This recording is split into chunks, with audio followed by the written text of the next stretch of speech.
The Whistler.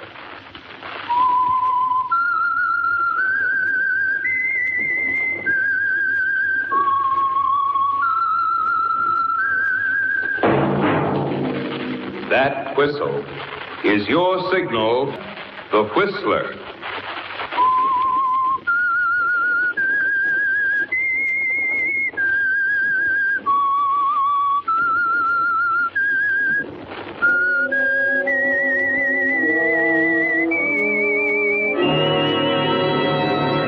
I am the Whistler, and I know many things, for I walk by night.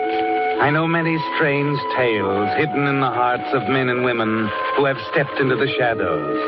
Yes, I know the nameless terrors of which they dare not speak.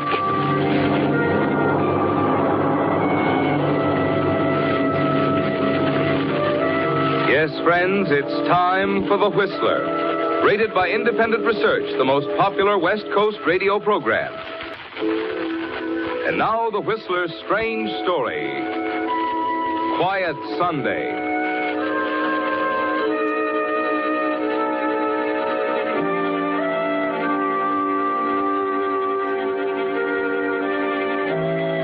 This was going to be a quiet Sunday for Henry Parker. Peaceful, calm, restful, away from the work and tedium of the office. Just the kind of Sunday Henry always looked forward to during the other hectic days of the week. And more than that, it was a special Sunday, for Henry's wife, Ruth, was vacationing at their lodge at Lake Arrowhead and wouldn't be home. That was the best part. It was nice to wake up and not find Ruth there to nag and irritate him. And it was nice, too, to remember that tonight he had a date with Daphne. Daphne was tall and lovely, and Daphne seemed to understand that Henry liked to spend a nice, quiet evening. He was contemplating all this when the doorbell rang. Oh, never fails. Minute I get settled with the Sunday paper. If that bird Adams wants to borrow the lawnmower again, I'll... What? Daphne! Surprise, darling? Daphne, what in the world are you doing here? What'll the neighbors think? I had to see you, Henry. I was all alone. Come in quickly. Daphne, darling, you know you shouldn't have come here. Why are you so frightened, Henry? Your wife won't be back for another week. Don't you understand that... You don't seem very happy to see me, Henry. You know I'm glad to see you, dear. It's just that... Well, aren't you going to ask me to sit down? Oh, of course. This way, Daphne. No, not by the window. Over here. Why are you so nervous, Henry? That's it. Right here. Thank you, Henry. There. Don't I look at home here? Oh, now, Daphne, you've simply got to understand it won't do to have you around the house here ever. You have a cigarette, darling? Cigarette? Oh, yes, of course. Here. Match? Yes.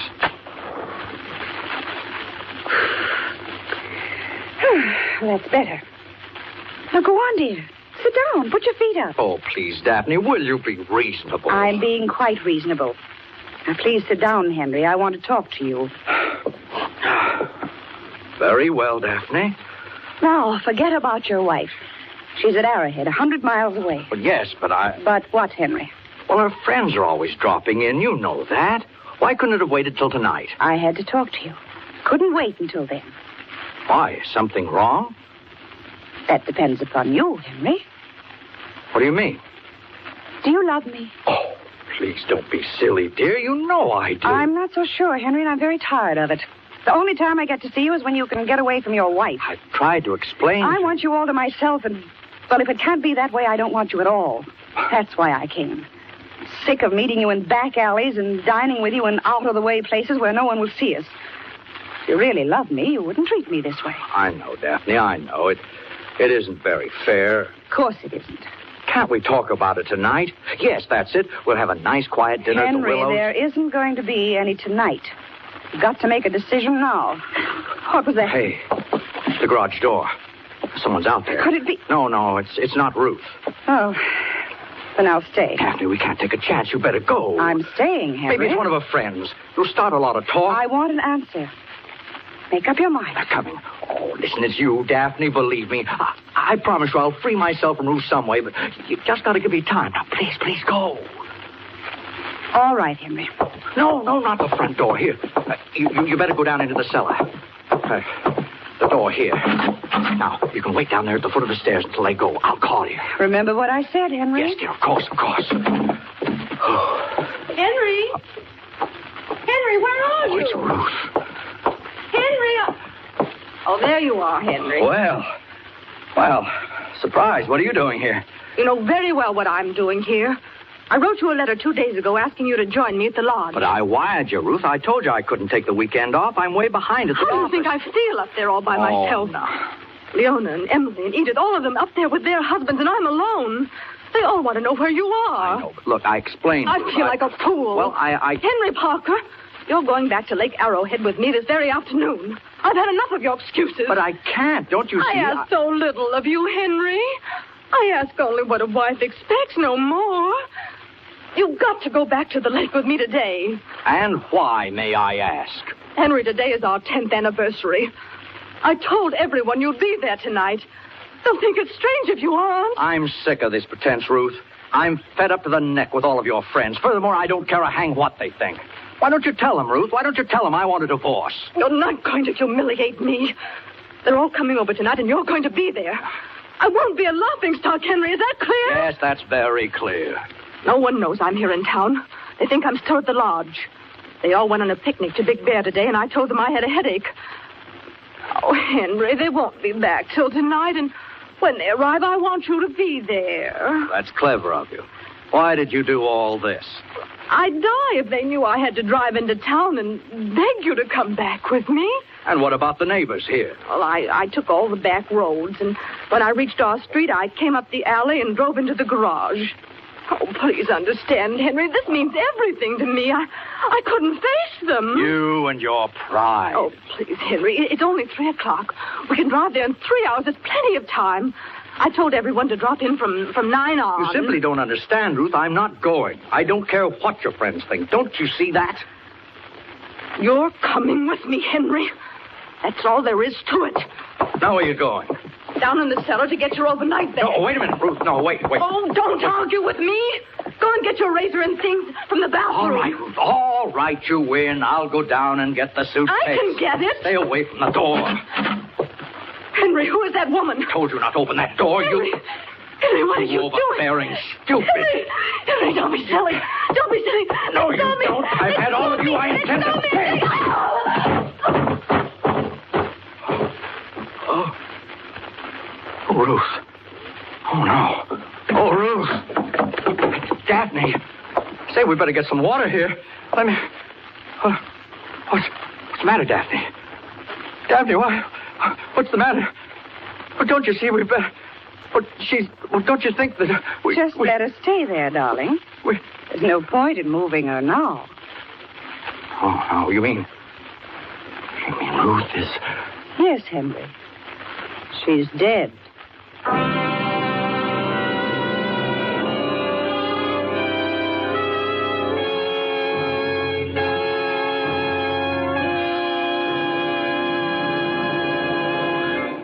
With the prologue of Quiet Sunday, to another strange tale by The Whistler. And now, back to The Whistler.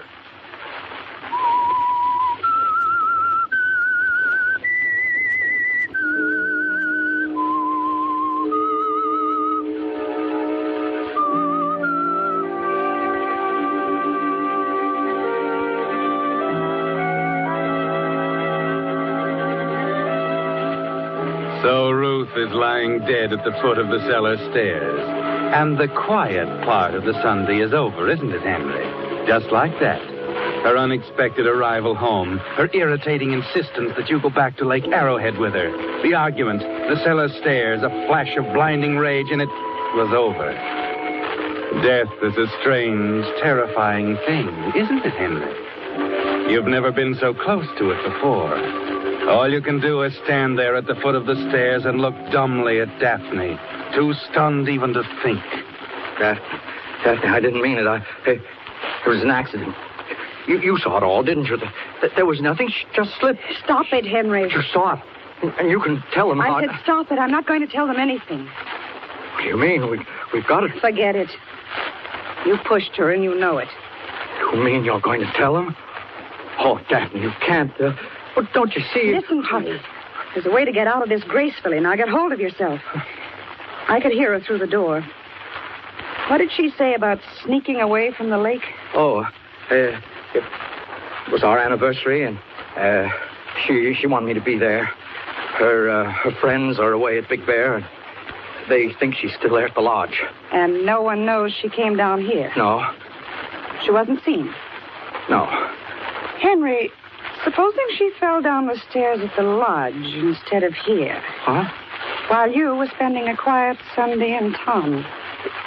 I don't know how she could. Now, wait a minute. Let me think. There's a long staircase up there. I remember it. What if her friends came back from Big Bear at 9 o'clock and found her at the foot of the stairs when everyone knows you're here in town? Well, yeah, but... how could we get her up there? Well, we've got to try. It's the only way. Well, look, I'll take her car up to the lodge. It's got to be found there. I can get to Arrowhead without being seen. I know it. And then I'll come back with you. Well, what about Ruth? You've got to take her up in the trunk of your car. And there's only one thing more. Somebody's got to know you've been in town all day. Oh, that's right. Yeah, an alibi, huh? Of course. Where could you be for the next few hours? Oh, I don't know, Daphne. I don't know. A movie. What about a movie? Movie? Yes, that's it. Pick one that you've seen. Movie. Yeah. Yeah, wait a minute. Oh, and there's Charlie Hardcastle. He goes to the committee meeting at church early every Sunday. Oh, yeah. I could pick him up. And I'll tell him I'm going to the movies, huh? Of course. Buy a ticket, go in, and then sneak out the side entrance. Yeah. It'll be dark when we get to the lake, and I'll meet you at the Y in the road just before before you get to the lodge. Yes. I'll honk my horn twice. Do you understand? Oh, yes, I understand. Well, we haven't much time. Come on, we've got to get her up to the car. We'll get that blanket over there, and we'll wrap her in that. Oh, this works. All right. Hurry, Henry. All right. Here you are. Just throw it over. There. Are you ready? Yes, all right. All right. Yeah. Oh. All right, we'll go right up the steps. Oh. Oh, what's that? I don't know. Something crashed through the window. Oh, quick, back under the stairs. Yes, quick. hurry. Get down, get down. What was it? I don't know. Wait a minute. There it is. It's a baseball. Those fool kids next door playing baseball on the vacant lot. They'll be coming after it. Go out and give it to them before they try to come down. All right. I'll crawl down and get it. Gee, I can't see down here. What if old Sourpuss Parker is... Oh, hello, Mr. Parker. Hello, Freddie. Gee whiz, we're sorry about the wind. Oh, that's all right, Freddie. Here, let me hand the ball to you. Well, you can't reach Mr. Parker. I'll come around and get it. No, you stay right out there. Here. See? You can't reach up this far. I'll be down in a sec. No, you stay right there, I said. Oh, gee whiz, I only... Now, let me throw it up to you. Look out, Mr. Parker. You'll bust the other window. Here you are. See? Oh, go on now. Never mind the window. Go on with your game. We'll divvy up the first one, Mr. Parker.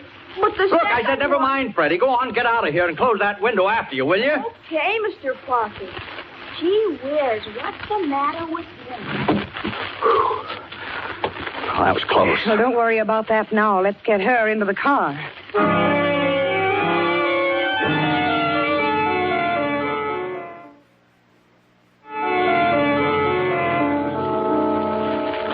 Just a quiet Sunday afternoon, Henry. Nothing to mar its peaceful stillness. Except the small matter of getting the body of your wife, Ruth, up to Lake Arrowhead, leaving it at the foot of the stairs at your lodge, parking her car where she always leaves it, and returning with Daphne to Los Angeles. All without being seen. And, oh yes, there's the matter, too, of Mr. Charles Hardcastle and the alibi. Henry, you've got to get hold of yourself. Oh, wait a minute. Maybe Hardcastle's left already. You're shaking like a leaf. Shh, quiet, hear you. Hello, Charlie? This is Henry Parker, Charlie. Yeah, I'm fine. Well, look, I was going to a show tonight, and I wondered if you'd like to join me. Oh, you're going to a committee meeting at the church. Oh, that's right. I forgot. Well, how about letting me drop you off? It's right near the theater. Oh, good. Well, I'll pick you up in a few minutes. Huh? Oh, no, forget it, Charlie. I'm glad to do it. All right. Goodbye. All set. Charlie will swear to the high heavens I stayed in town. What time is it? 5 o'clock. You've only got an hour to spare. It'll take 3 hours to drive up there. Remember, I'll be waiting for you at the Y in the road. All right, Daphne. At the Y in the road.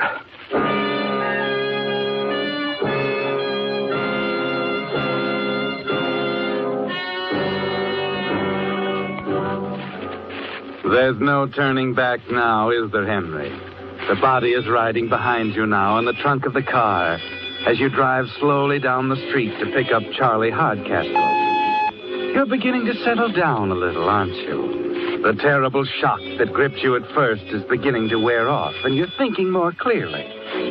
Some of Daphne's quick, cool courage was there for you to borrow when you needed it most, when the panic made your knees weak, when you could think of nothing else except running blindly away to hide somewhere. At 5:10, you stop by for Charlie and nonchalantly begin to build your alibi as the two of you drive toward the church. Oh, don't be silly, Charlie. It's no trouble at all driving around this way. Nothing else to do, you know, just taking in a show. Hey, you kind of surprised me, Henry, calling up that way. Oh, did I? Yeah, it's been a coon's age since we've been out together. By the way, where's Ruth? Been up at the lake for a little rest. How I envy you that lodge. I'd like to get away sometime myself, you know. Well, I'll tell you what, Charlie, as soon as Ruth gets back, why don't you and Sadie go up to the lake? You're welcome to use our lodge. Well, that's mighty nice of you, Henry. I'm sure Sadie will be thrilled to pieces. Not at all. You've no idea what a great help you've been to me. Why, many times... What's that? I better pull over. You got a flat, I'm afraid. Flat? Oh, no, it can't be. It just can't. Take it easy, Henry. It's just a flat. No, listen, I'll tell you. I'll run on the rim. I don't care about the tire. I haven't got time anyway. Wait a minute. Don't be silly, Henry. You don't want to go around ruining a perfectly good tire these days. Let's have a look at it. Yeah. Casing's okay. You're lucky. Look, Charlie, it's only a few blocks to the church. You better run along. I'll fix it. You're talking to the best tire changer in the business. Come on, where are the two? No, come on, go ahead. Please, Charlie. What's the matter with you, Henry? Oh, I just don't want you to be late. It'll only take me a minute. I wouldn't think of it. I'll get the keys out of the dash. Tools are in the trunk, aren't they? We'll get her fixed. No, wait a minute. Wait, Charlie. I'll get the keys. Already got them. Here, give them to me. Take it easy. I don't mind a bit. I'll get the spare out of the trunk. No, let me do it, I tell you. Something eating you, Henry. Oh, I'd just rather do it myself. You sure got the jitters. Well, don't you see, Charlie? I just don't want to see you get all messed up and dirty before church. Say, look, why don't you go up the street and slow the traffic down? Have them swing around me. I'm not too close to the curb, and the street's kind of narrow. Okay, Henry, if you say so. Here are the keys.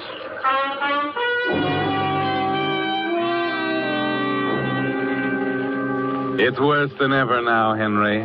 Worse even than the moment when you looked down at Ruth, lying still at the foot of the cellar stairs.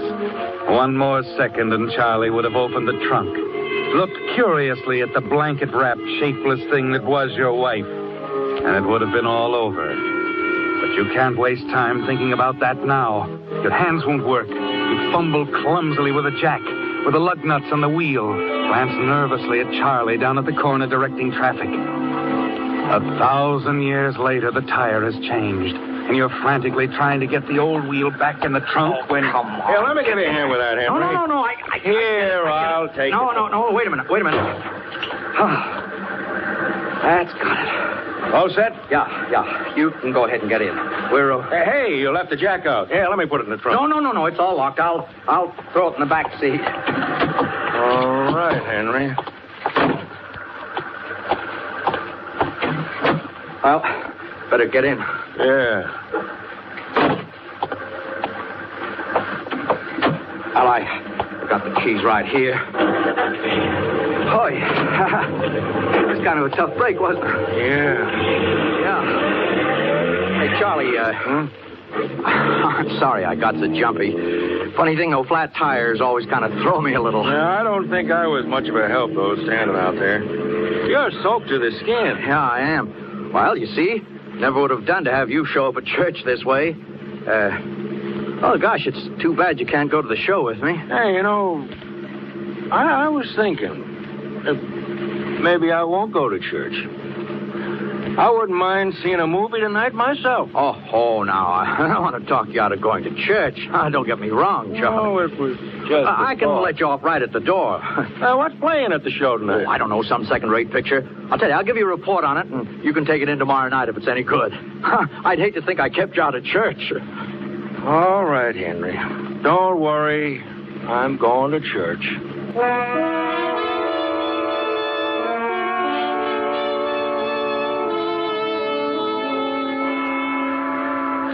Next, please. How many? Could you tell me if the main feature's on, please? Starts in about 6 minutes. Oh, good. I always hate to come in during the middle of a picture. How many, please? Just one. 55, please. Oh, I'm sorry. I don't have change. Can you break a 20? I've done it before. Let me try, huh? I'm terribly sorry. Oh, here you are. 2, 3, 4, 5, 10, and 20. Thank you. Thank you. Awfully hot tonight, isn't it? You can say that again. Next, please. Yeah, too warm to suit me. Earthquake weather, that's what I call it. Say, buddy, if you Yes, don't sir. mind, Oh, pardon me, of course. Good night, miss. Let me get that guy. What a character. I'll see him in my sleep.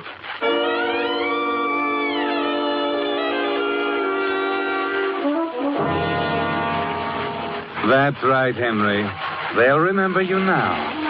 A minute later, you're lost in the comfortable blackness of the theater at an aisle seat near the side exit. You sit there for a moment and then slip out unseen and hurry back to your car.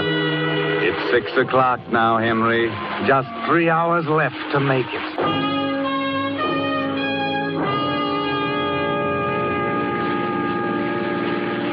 Sunday night. The traffic is coming the other way now, back into Los Angeles. 50, 55, 60 miles an hour. And always you're careful to watch the rearview mirror. Would never do to be picked up for speeding, would it?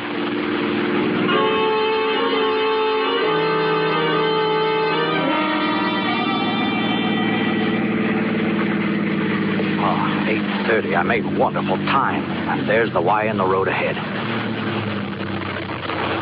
Brother, it's dark. Where is she? Where? Oh, yeah.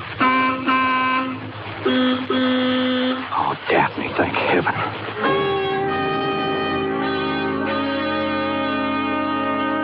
You made it, darling. Is everything all right? I think so. Did anyone see you? No, I was awfully careful. You better go ahead. I'll follow you. You been up to the lodge? No, hurry. Go on ahead. We haven't time to talk. Okay.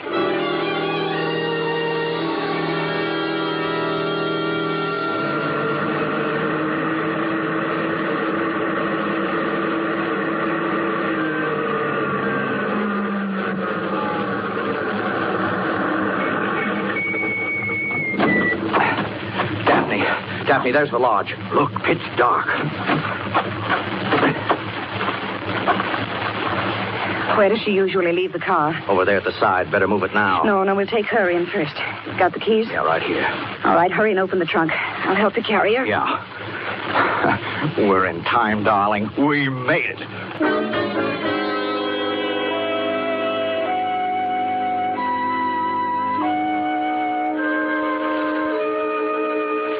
So you made it, Henry. The lodge is deserted, and there'll be plenty of time for you and Daphne to arrange Ruth's accidental fall at the foot of the steep staircase. Leave quietly, lock the door, and sneak back down the dark road to the highway. It's simple, isn't it? Your alibi will hold, you're sure of it. Yes, Henry, you're safe now. And strangely, the horror that gripped you when you first looked down on Ruth's body is gone, as the two of you carry it up the stairs to the front door of the lodge. Where's the key? I've got it right here. Just a minute. Oh, now where's that darn keyhole? Oh, better get a match. No, wait a minute. Here you are. Oh, good. That's got it. All right, I'll go in first. Easy now. Not so fast. Okay. All right, follow me. I know my way in the dark. Where are the stairs? Over this way. Henry! Who turned on the lights? Surprise, Henry, surprise!